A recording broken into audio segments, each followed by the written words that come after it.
or join the team at sport-social.co.uk.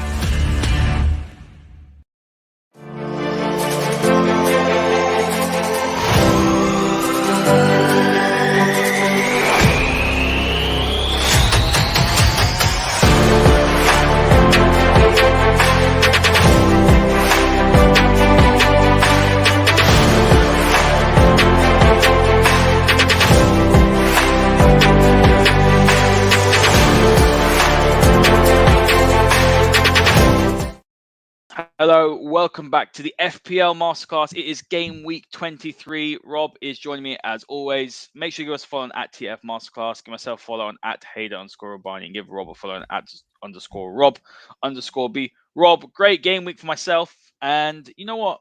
Everything we predicted last week, barring Manchester United's Bruno Fernandes game, fantastic returns. I mean, people captained him and got 48 points.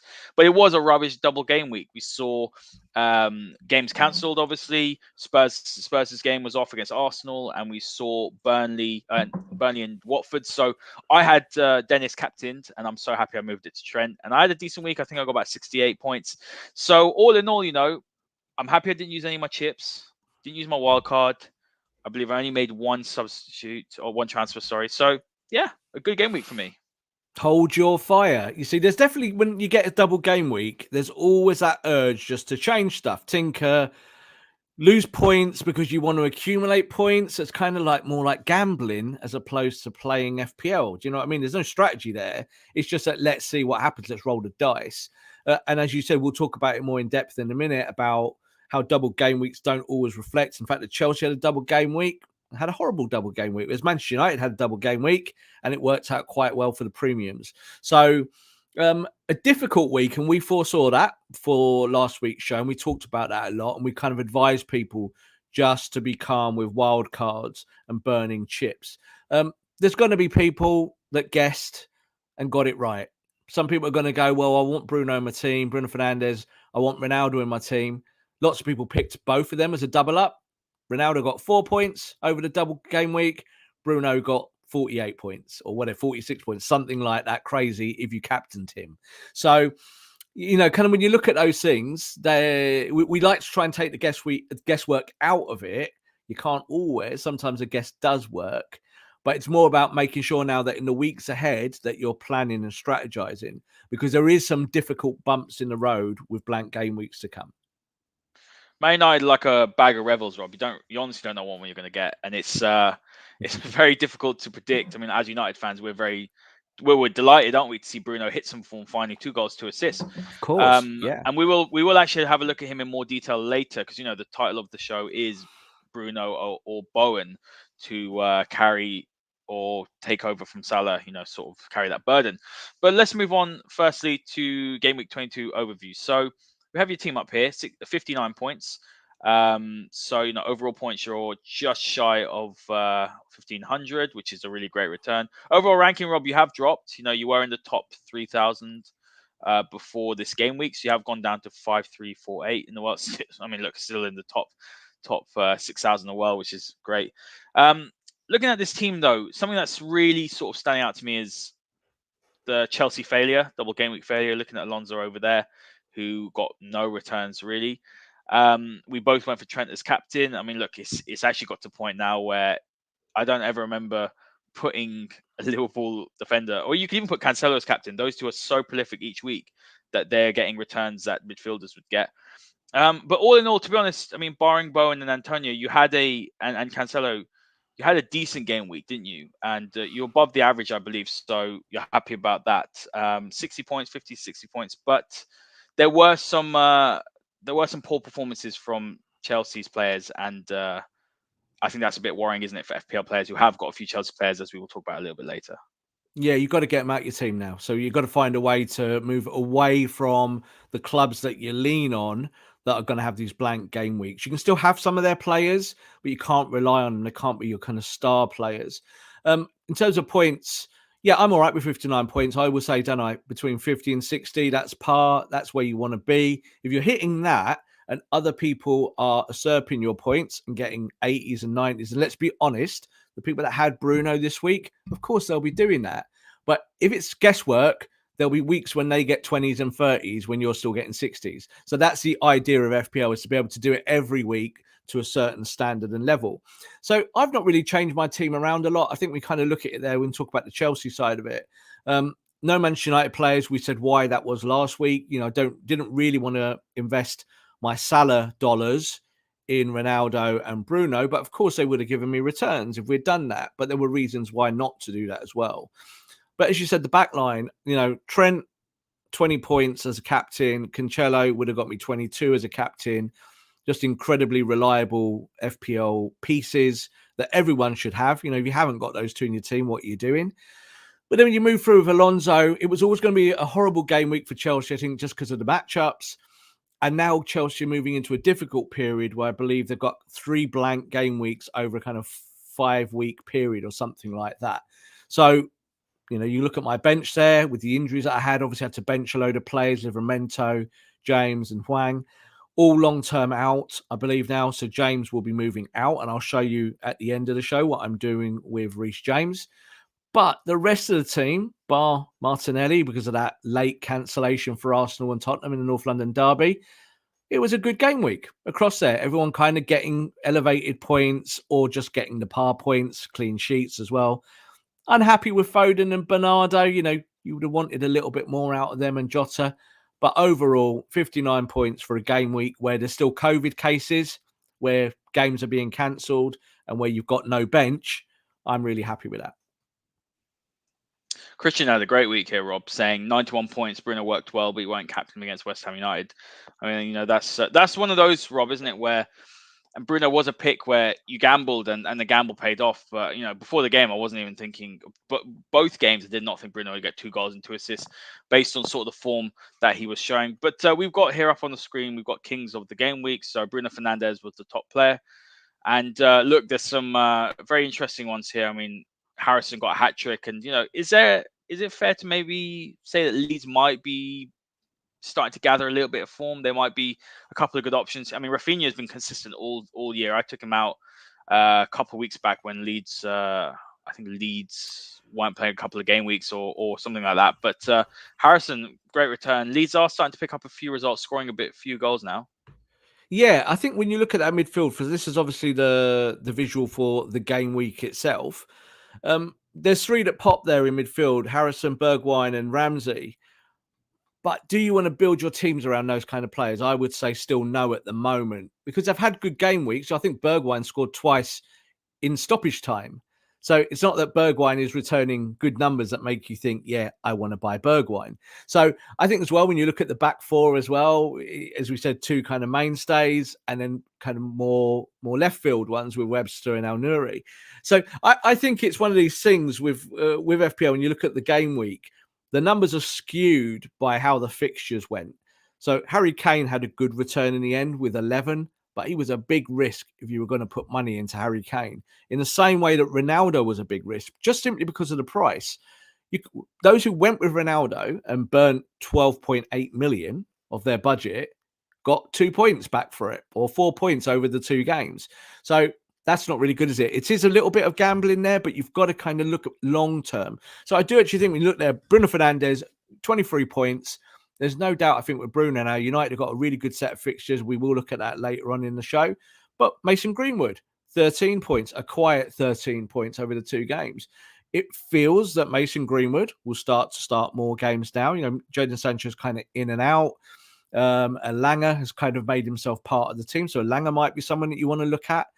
But it's more now about balance with Man United, with the fixtures. And this might be the time now to start buying into United. We've said for weeks, don't buy into them because of the form issues.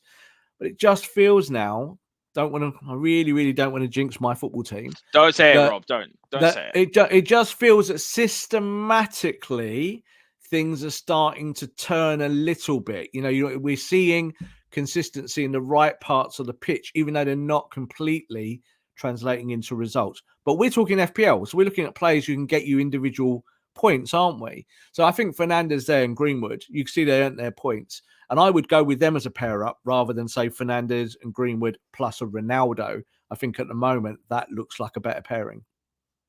Yeah, we'll touch on Ronaldo later because Man United have some very good fixtures coming up. They're very high up in that form list that we go through, fixture list we go through every single week.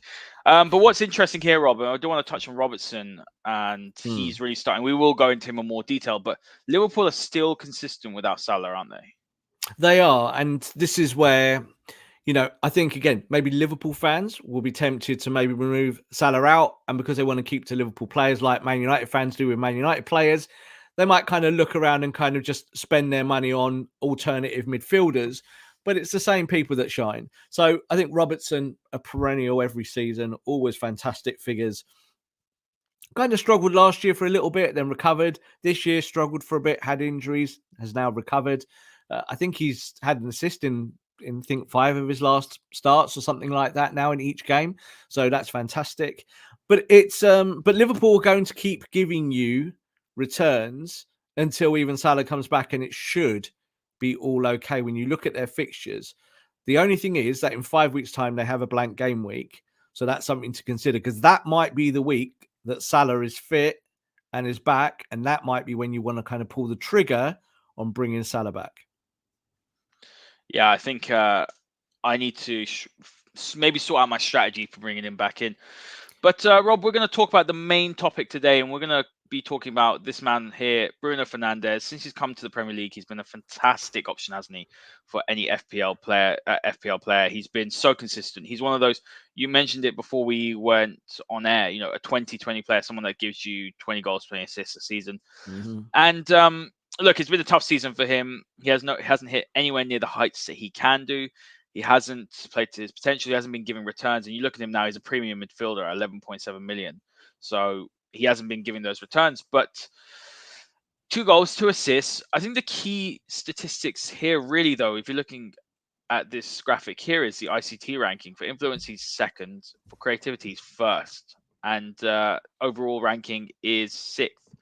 So he's still, very, very influential. Now, Man United have got a nice run of fixtures. I would not even be touching Ronaldo at all, because one, he's just not really, the system's not really getting much out of him. As a United fan, we've seen that. And 2, the price is just not worth it. But if you want to buy into a premium, possibly Bruno Fernandes is a player that you could be looking at. And you're looking at how many people own him. It's only 18.8%. So it's not a differential, but he's also not a mainstream player currently for FPL players. Yeah, I think as well, like last year, at the end of last season, everyone had Bruno in their team just because his numbers were so good. I did an article about Bruno Fernandes at Christmas, talking about why he's world class.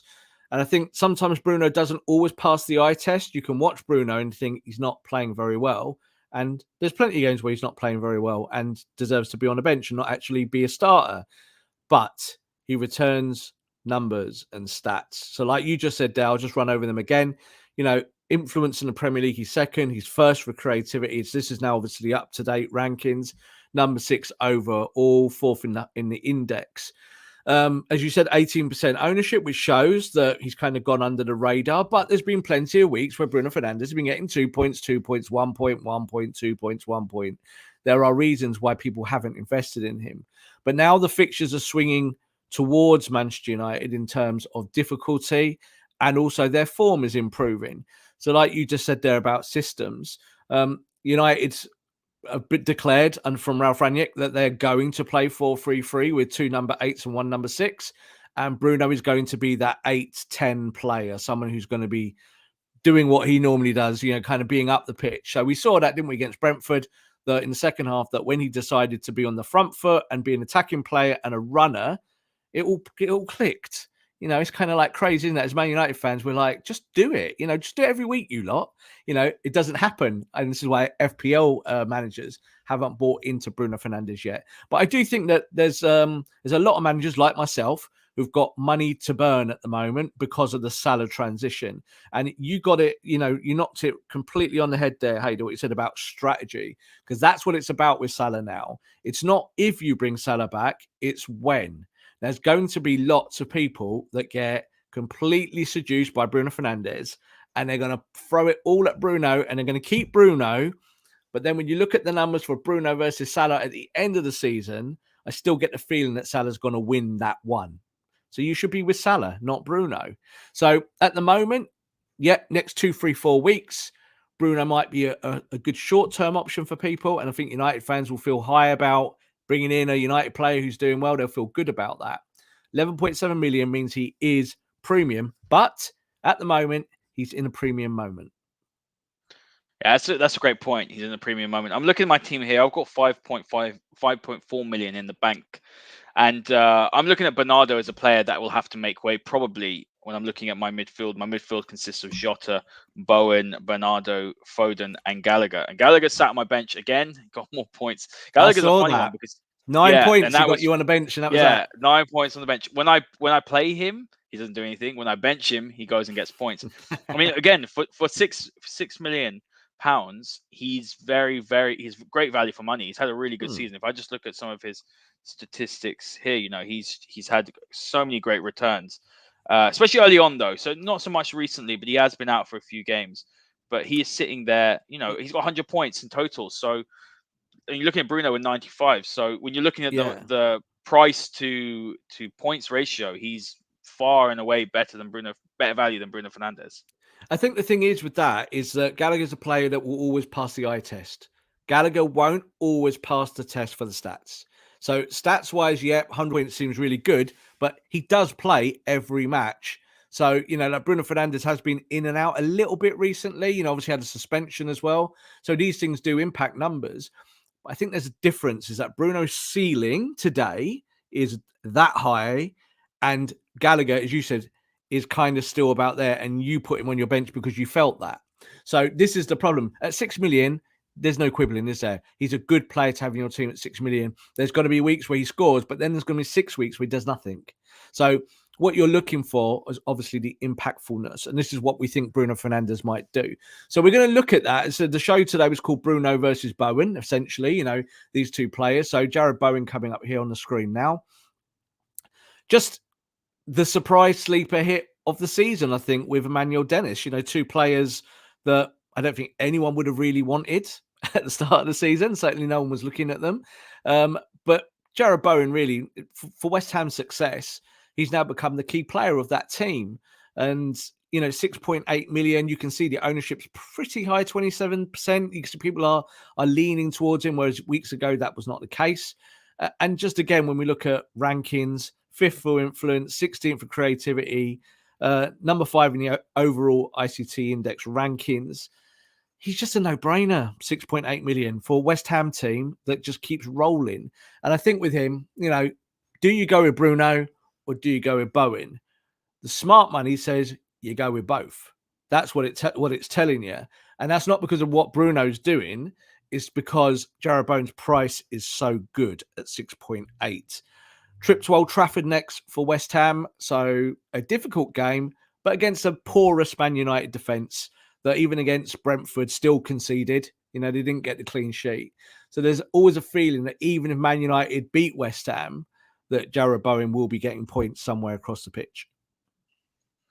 I mean, look, you're looking at United's defence. So that's why I benched Dalot, and Dalot had a double game week. I benched him for the reason, for the purpose that I just don't trust Manchester United's defence. So that's why I'd definitely be buying into Bowen. And I'll be keeping Antonio, even though they're playing against my team, because United could have conceded 2 or 3 in that first half. That first half was terrible. I mean, we don't want to become a United podcast, but just when we look at the sort of what United can do on the front foot, and they can hurt teams, still on the back foot, I have Dalot because he's cheap. That's the main reason, and because he's probably going to be playing week in, week out. I wouldn't touch any of Man United's other defenders or even David De Gea, to be honest.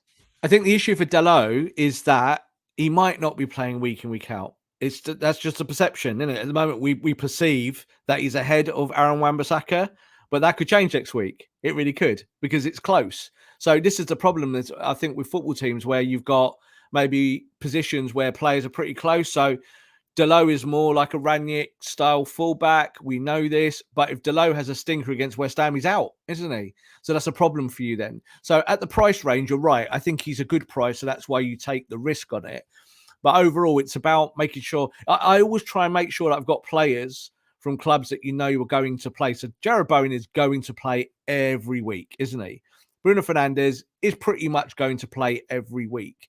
Antonio, you just mentioned that, is going to play every week. It's important you have a core of players that do that, because then it means that you can look at, say, Manchester City players with their differentials. And if they're not playing because they're coming in off the bench but still giving you points, you're not so upset, are you, that maybe two of them don't start but come off the bench and still get you 20 points? So I think it's a balancing act, really, and it's trying to find players that are consistently going to give you starts as a foundation for your team. Yeah, that's a fantastic point. There's no point having a player. Their biggest asset is to be playing week in, week out and being, a first choice for their team. Rob, we're going to look at another player who's in absolutely sparkling form, and this is James Ward-Prowse. So really here, we are looking at options to replace Salah for the moment before he comes back. His form is phenomenal, 8.8. But the key point here is looking on the right-hand side of the graphic. In his last 5 games, he has 4 goals and 2 assists, but it says 6 assists. So I think he scored in Gameweek 16 as well. That's his that overall, free kick was phenomenal. Is that his overall? Okay, so he's in red hot form. So this is a very key point that we're talking about today, aren't we? In FPL, I think the underlying, although we're saying Bowen versus Bruno, the underlying message is buy players in when they're in hot form, and it's almost a skill to identify that, isn't it? It's a gamble as well, but it's also a skill. But when you're looking at the form and you're also looking at the ICT index here for James Ward-Prowse, influence and creativity, he's in the top 5 of midfielders, and overall he's about 24. But looking at his form and the fact he is a set piece taker, he's a nice little option, isn't he? He is, and like we said, there overall for the season, 6 goals, 2 assists. Not a lot to write home about, really. But when you look at the last 5 game weeks, it shows kind of where the uptick has come. So he's played 1,685 minutes this season. So we know he's a perennial starter for Southampton. He's their leader. I believe he's the captain of the football club still. But when you look at the last 5 game weeks, 9, 13, 9, 7, and 6, they really are elite numbers. And this is again where you kind of can go shopping. That if you can't bring in a Bruno, or you can't bring in something like that, or someone of a more premium type player, James Ward-Prowse is ready. So James Ward-Prowse does this every season. He'll go 10 weeks and he won't do anything at all, and then he has a run. So this is, I think, his best goal scoring run for Southampton in his career. So 4 out of the last 5. He's never done that before. He's not really a goal scorer, but he takes all the set pieces. He's the marshal. He's the guy that kind of sets everything up. So you're always going to get assists from him. But for the whole season, he's only got 2 assists. So this is where that's where the gamble is. You can go with someone who's hot, but you've got to kind of maybe bring them in now while they're hot and then know when to get rid of them. So you might only keep them for 2 or 3 weeks. That's not the best way to build your team. But 6.3 million, again, James Ward-Prowse, if he was one of your bench options, you'd be fine with that, wouldn't you? You'd be like, yep, he's on my bench. I will get 2 points from him. He will start, and then I might get something a little bit more. ICT ranking scores are good. He's going in the right direction, number 4 for influence. But it's just this kind of run that he's on, that he's kind of been a little bit more advanced, kind of a little bit more attacking. Southampton's form has been better.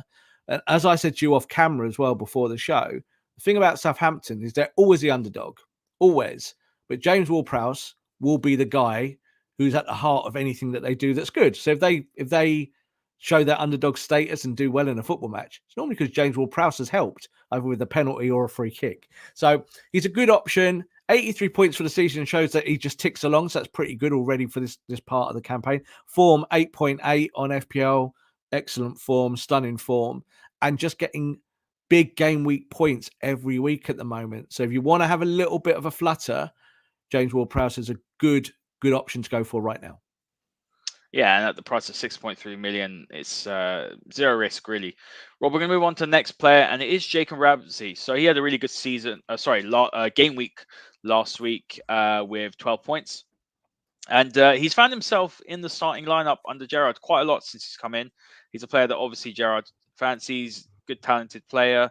And at that price, look, 4.6 million. Again, we're talking about picking players who are in form, with Coutinho also coming in, and we'll talk about him in a minute. But if you want to buy into Villa, you're now not looking at the Buendias and the Danny Ings and even the Watkins, and you're maybe looking at the likes of Ramsey and Coutinho as well. Yeah, totally. And looking for double ups at football clubs, who are playing well together. Where's this kind of where these burgeoning partnerships going to flow from? So we will look at Coutinho in a second, but we're going to start with Jacob Ramsey. you can see they're only 2.2% ownership across FPL. Now, I was looking at buying him earlier in the season, and the reason why I didn't buy him, even though there'd been a lot of talk about him and how good he was and the upside of his game, just wasn't playing enough. Just wasn't, coming on. I don't want to pay 4.5 million, 4.4 million for a player that's only playing 10 minutes a game. But now he's playing and he's showing his form. So his form's really, really good. He did very well against Manchester United, unfortunately, and he combined really well with Coutinho.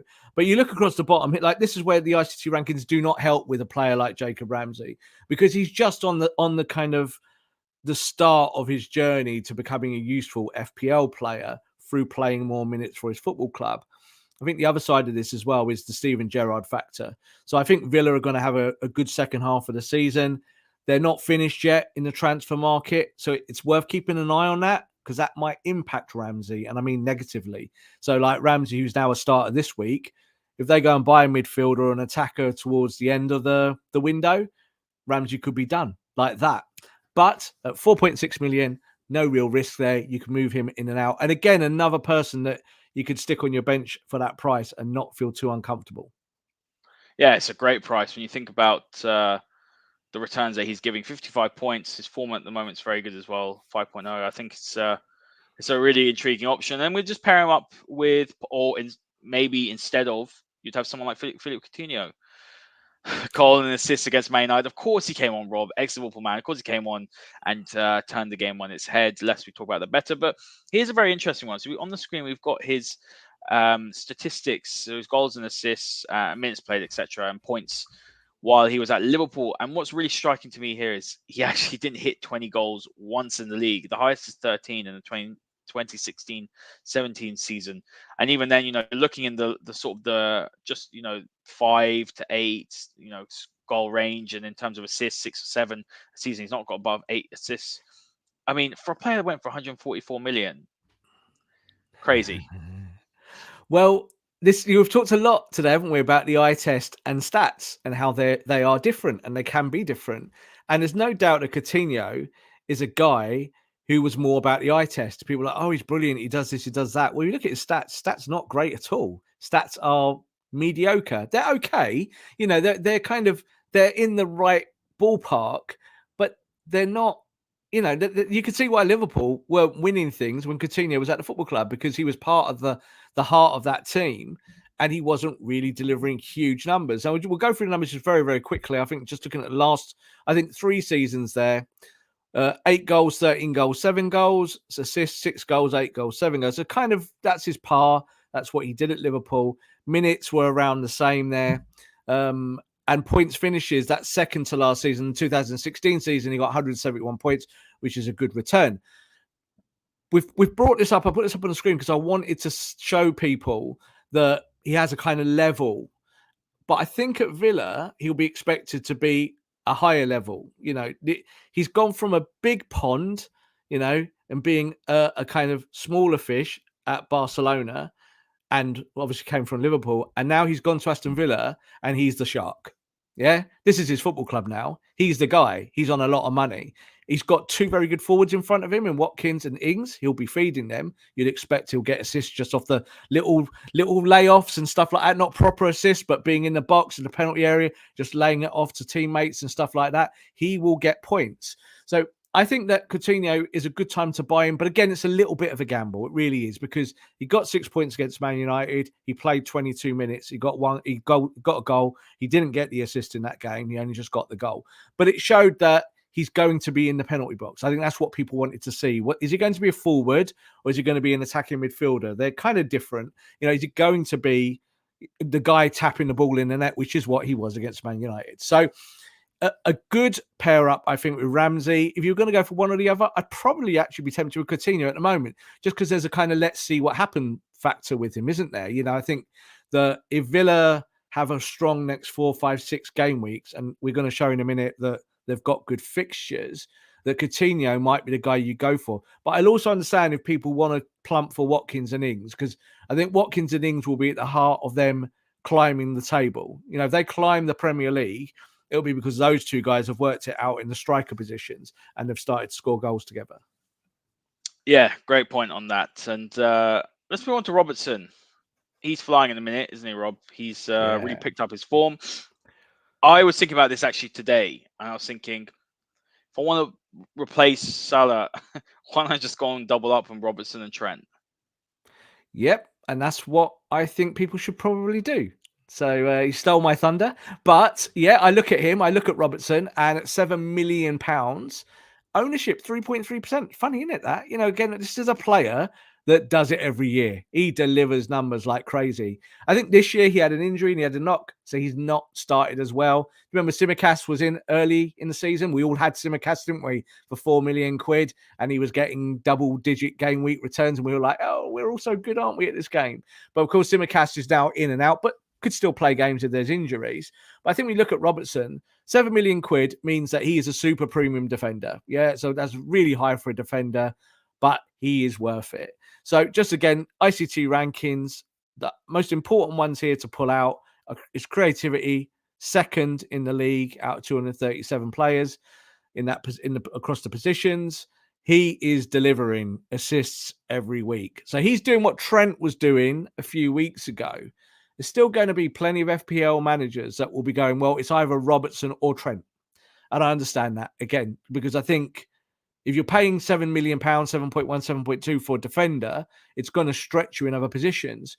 But I think while Salah is out, if you got Jota, which everyone should probably have Jota in their team for his price, you can't really ignore him at the price he sits at. 2 Liverpool defenders is a good idea at the moment. So it doesn't have to be Robertson. It could be Van Dijk. But again, I always preach, don't I? Bring fullbacks in. Don't buy centre-backs. Doesn't mean centre-backs do not get points. Just means that Robertson, in terms of creativity, is going to be in the final third a lot more than Virgil van Dijk. Yeah, I would agree with that. And the thing is, at the minute, while Bruno is in hot form, you're looking at the price difference as well. Like, you could either buy into Bruno, and then you've got issues in terms of bringing Yeah. him out and bringing Salah back in. So that's why you got to strategize and think forward. While I am a United fan, and it'd be great to see Bruno hit some form, I am angling more towards Robertson than I am. And then I can take him out. I can maybe take Robertson out and bring Salah back in for one transfer, essentially, rather than doing the double transfer because of the value that he's at. That would have to be the way you played it. And the thing is, what might happen is that when Salah is back in 3, 4, 5 weeks' time, by that time, Trent Alexander might have broken his leg. And you've got Robertson. So this is the thing. So Trent would then be automatically taken out your team, and you would bring back in Salah. So I think it's good to strategize, and that's what, again, something I preach. Always look ahead. We will try and look, say, 2 or 3 game weeks, but we do look 4 and 5 if there's stuff going on. So this week there is stuff going on in terms of blank game week, so we will review all of that. But I think it's more important to kind of have an idea about what you're going to do from certain football clubs. So I think with Liverpool, they're again a team like Manchester City where you must have 3 players of them all the time if you can make it work. But like you said as well, for price, 7 million is a lot. And it might mean that you lose another premium somewhere in your team. And if you are hot on Bruno Fernandes and you feel that you have to have Bruno and he's about to go on a really big long run with Manchester United and they're going to get really good and Bruno's going to deliver all the points and we're all going to be really happy away from FPL as well as with FPL, then you probably wouldn't double up with Robertson and Trent. But the good thing, of course, is that those 2 players, Liverpool get clean sheet, 6.6 points before you even blink. But then they probably will get assists as well. So you'll be getting double-digit hauls from 2 Liverpool defenders out of 1 Premier League defence. Yeah, it's almost like a no-brainer, isn't it? And now let's move on to City, because I have tripled up on City, Rob. I have got Cancelo, I've got Foden and Bernardo. There's actually a question and a comment from Shersha asking, Bernardo, time to sell? It's an interesting one because you're looking at, Diaz actually would be a good option. And Laporte, to be honest, Laporte's cheaper than Diaz. And Laporte is, he's a threat, isn't he, in the opposition box? We've seen him score a couple of goals this season. Walker started for the first time, I believe, in a while on the weekend, so he could be coming back in, and Cancelo could be shifting out to the left fullback position. When you look at City's midfielders, it's a tough one, isn't it? But there's 2 particular names that stand out, and they're the ones just behind Bernardo. Kevin De Bruyne is premium as they get, but he's starting to cook, and Sterling's come back into contention with Mahrez away. But I believe I think Algeria just lost as we're recording this. So I think Mahrez will be back soon. So that is something to consider. But Grealish completely off the boil in terms of selection, to be honest. Rodri is not a bad option. Gundogan's playing a bit deeper. And Foden's a funny one. When he starts, he plays as a false nine usually, and he's a great option to have. But Pep has rotated more, and De Bruyne is emerging at the minute. The thing with Manchester City is we've always said always have 3 players, and I'm going to stick with that. I think you have to do. They're going to win the title. They're the best team in the country. Their squad's the best squad. So we've always said that players that come off the bench will get you points. So that takes some of the guesswork out of it with Man City, but it is targeting the right players at the right time. So if you're going to have 3 City players, you're probably not going to have Gabriel Jesus up top because he's in and out, and I think it's 8.6 million off the top of my head. He's a good player. He does feature a lot. He does get goals. But out of all of this collective and looking at his defenders and his midfielders, he's one who kind of is a little bit on the outside. He's a little bit more of a guesswork. So let's look at these defenders and look at these midfielders and find the right combination. Your first piece is Cancelo. You must have Cancelo. £7 million. He's up there now in that premium status. He wasn't at the start of the season. He's the best defender in FPL, pretty much. 132 points. He has to be your first starting point. I do think there is a logic now for having a double up defensively for Man City. So Cancelo and probably at the moment Laporte. Laporte, as I said, is not obviously a fullback. He has played fullback this season for City, but he's not. He's obviously a centre back. But he's basically kicked John Stones where it hurts, and John Stones just has gone, isn't he? So last year, John Stones was one of the players that we all picked early on because he was getting those games, and he was a brilliant pick. And this season, he's just nothing.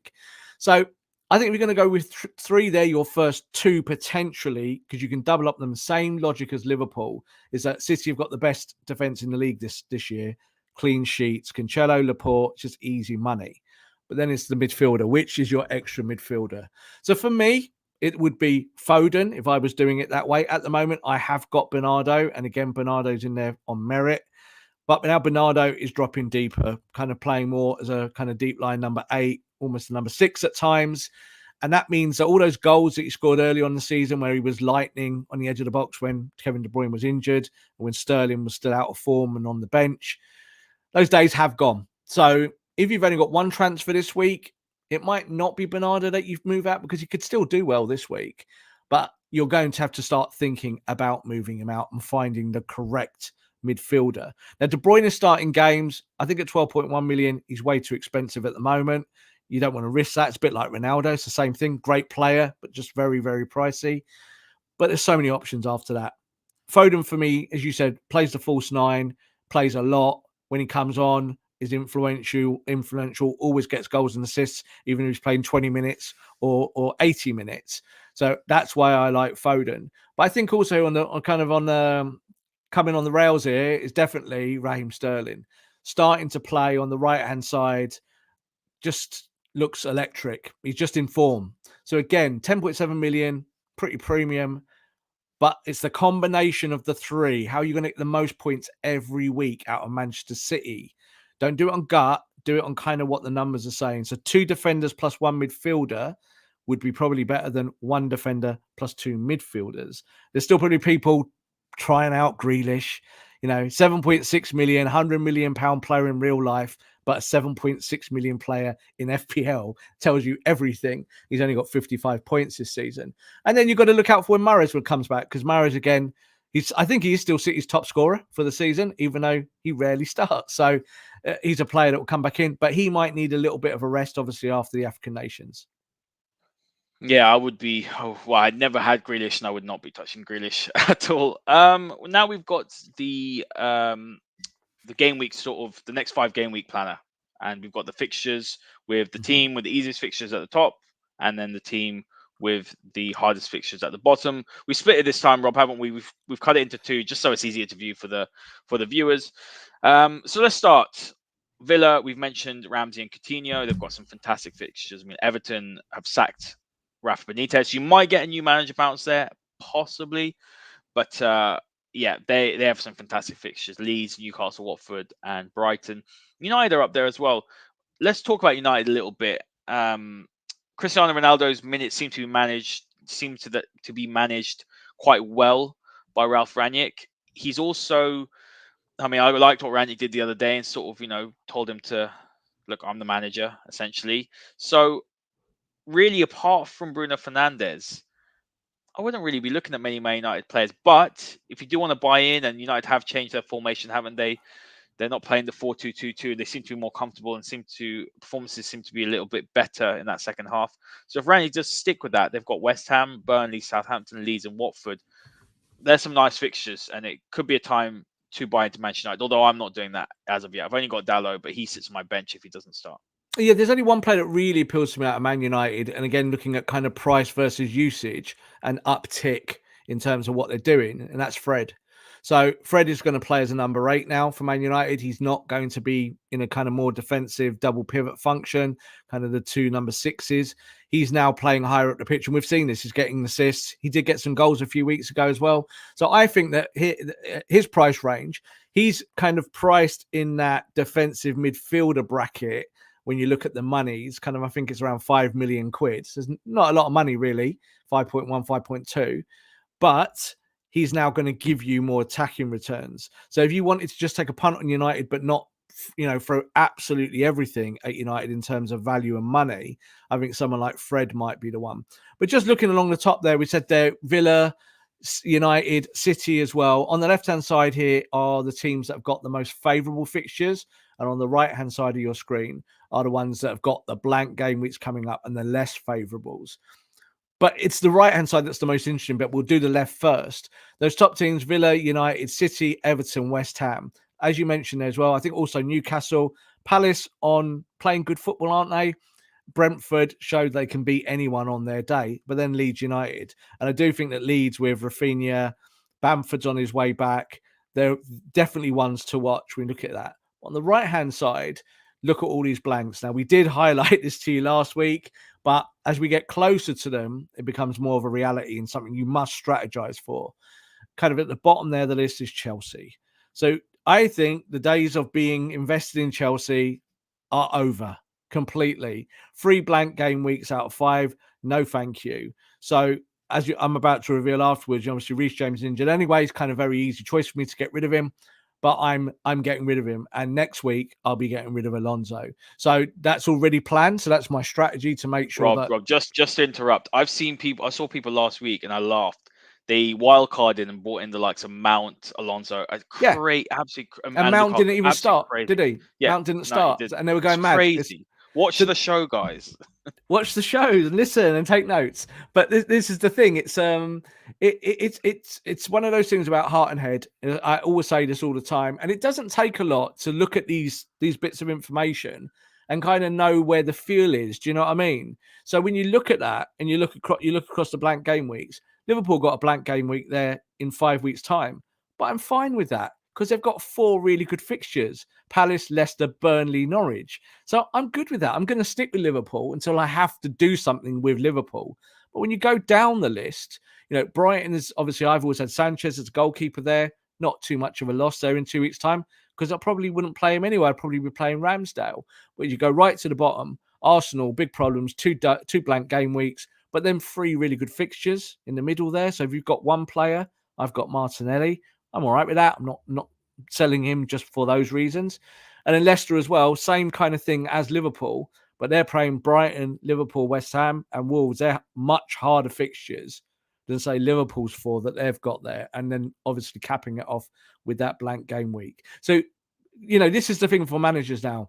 You've got to look ahead and look at your money, look at whether you are the type of manager that rolls over 2 weeks to get the 2 sets of transfers, which is what I normally would advise if you can do that. But lots of managers want to tinker every week. And if you're going to run into blank game weeks and you've got 3 Chelsea players, you're in trouble. So get rid of some of your Chelsea people now and find ways to have, from squads that are going to have not just games on, but good games. And there's also that fact that COVID might still affect fixtures, certainly in the next kind of 2 or 3 game weeks. I've got Mope in last week. He gave me about 6 points, I think, in return. He didn't start the second game. He did get assist in the game before. Get assist, yeah. Yeah. So, I mean, what would you be doing? Would you be, essentially keeping that transfer and he plays Leicester, a Leicester side that's just leaking so many goals, and then bring him out after? Yeah, look, Maupay is generally a starter. So he didn't start in that other game because they had a back-to-back and they managed that in terms of making sure that the players are fit and they're not overloaded. But Maupay is again an easy choice to have on your bench even through that. So even with the blank game week, I don't think it affects it too much. I'm not one of these people that, again, thinks that you must have 3 stellar substitutes. As you saw, with mine last week, I had 3 injured players, but I'm okay with that if I'm convinced that all my team are starting. So I'd have had a full set of starters if the North London derby hadn't been cancelled last minute for COVID. So I have to bite that bullet on that. But you still get 59 points, so it's okay. With Maupay there, Leicester, as you said, leaking goals. Watford, Burnley, Villa. It's a good run for Brighton, and Brighton are playing well. So I would not be selling Maupay just because that blank game week is coming.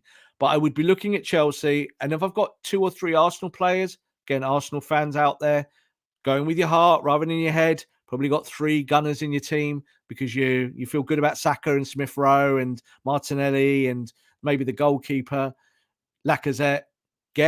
Move them quickly if you can. If you've got Arsenal and Chelsea players, then you're in a bit of a pickle. But you're right, Haider. When people using and burning using their wild cards last week for the double game week for Chelsea are now going to have just the Tottenham and Crystal Palace game to repay that wild card. And that's really not good enough.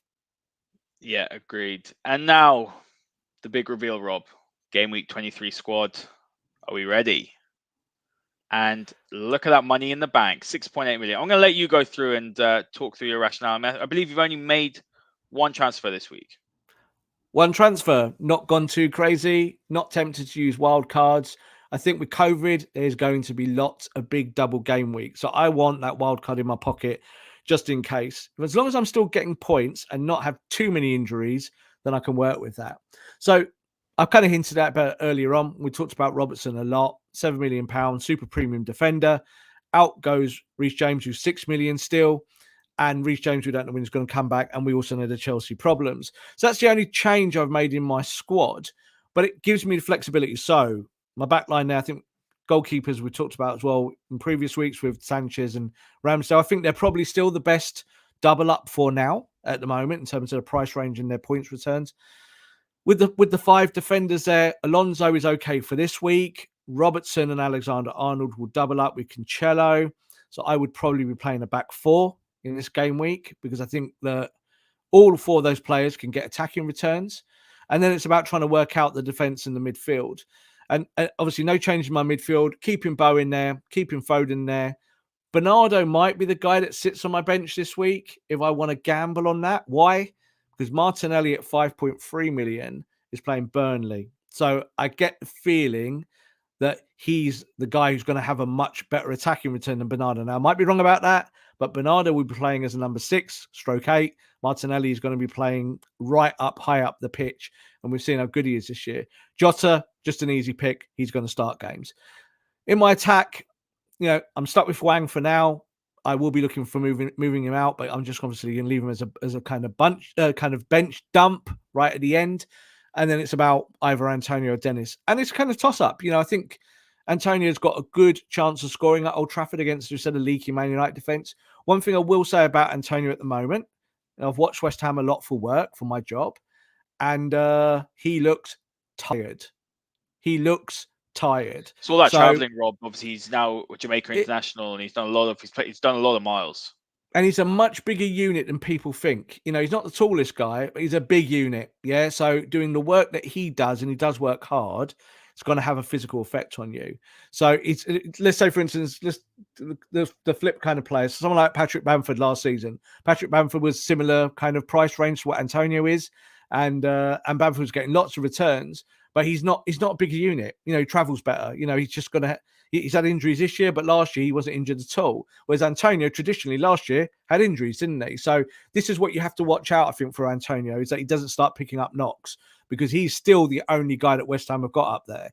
And Bowen has taken the weight off him for the goal scoring and the assists, but he's still playing those games. He's still going to be part of your team. So Dennis at 5.7, if Watford have favourable fixtures coming up, you still feel that Dennis is the guy. You know, you stick him in there, he'll get you an assist, he'll play, he'll get you kind of just those fixing it week by week numbers that he's done. And that's why he's been the top striker. It's not because he's scored tons of goals, but it's just all of his numbers put together and he's been able to do it. Captain, yeah? Captain. Right, one of 3 players. Robertson, Alexander-Arnold, or Cancelo. That's it. Don't consider anyone else. Don't consider any of the others. Don't consider any of the others because their ability for attacking returns combined with clean sheets is much higher than the forwards who can get you goals and assists. So you don't think... I mean, I agree with all those picks, by the way, but you don't think that Dennis possibly against Norwich as well? No, because Norwich had a little flutter last week, didn't they? And gave Everton a bit of a scene too. So I would always choose a player to play Norwich like Dennis. I'm not sure I'm going to give him the captaincy. It's too much. You know, he can't carry that armband. So I just think that when you look at Trent, who takes all the set pieces at Liverpool, Robertson, 5 assists in 5 games, Cancelo, assists and goals. They're your best players. They are the best players in FPL now. The stats say it and the eye test says it. It marries up together. So at the moment, that's how I would do it. I did obviously have Salah as my captain as long term. And when Salah comes back, Salah will be my captain again. That's the way I'll play it. And you could plump for any of those forwards, you know, to get you a captaincy double. You know, Jota's, I think, a good shout as well at Palace. Foden, instead if he plays the false 9. But the back 3, those 3 are the players who you expect to get double-digit hauls next week. And if that is the expectancy, that's where you put your captaincy. So one of them will be captain and another of them will be your vice-captain. And he's spoken. Rob, all I'm going to say, my final word for this game week is use your head, don't use your heart, pick players on form, and don't make too many transfers. Because I've seen, and don't use your chips unnecessarily, because there are going to be a couple of game weeks. I think there's game week 30, which is going to be a double game week and a great time to use a chip. I mean, I was tempted at bench boost a couple of weeks ago. I'm so happy I didn't do that. But don't burn those because they're really. I haven't even used my triple captain yet. And there's one where Salah's playing. I think it's Norwich and another one. I think in a couple of weeks' time, there's going to be a double game week. I think 27. So that's my sort of final word before we wrap up. Cool. Yep. No, I agree with all of that. And I think that, you know, patience is a virtue. And I think with FPL, it's always, when you do the strategy, the fun part of this game is doing the research in between the weeks. So, like, you know, during the weekend, obviously I'm working, I'm a football journalist. I don't really look at FPL during that time. There might be bits where I go, oh, that's one of my players, or, you know, they've done well, so I know I've got points. But I tend to try and leave it until the game week is over and then assess it with, right, who will I bring in? So I didn't really think before we did this week's show too much about Robertson. I didn't. I looked at him. I know he's playing well, but I didn't feel anything about him. As soon as I looked at the numbers, I was like, I have to bring Robertson in because I haven't got Salah and I need 3 Liverpool players. So I think it's hard to predict Liverpool's 3 at the moment because of who will play. But Robertson and Alexander-Arnold are definitely going to play. If you want to, you know, put some money towards one of the kids at Liverpool who might play, or Firmino, like Firmino might be a decent pick for a week or two, then so be it. But I think the reality of getting returns out of those players is much higher risk. I'd rather pay an extra £1 million for a Robertson and know that he's just going to be on that left wing for the whole game, swinging the ball in, trying to go past players. I feel more like that I'm going to get points returns than if I just make some kind of guess in the Liverpool midfield. Absolutely. Guys, look, good luck for game week 23. As always, make sure to give us a follow on at TF Masterclass. Give myself a follow at Haider_Rubbani and give Rob a follow at _Rob_B. Make sure to hit the like button, hit the subscribe button, and we'll see you all next time. This podcast is part of the Sports Social Podcast Network.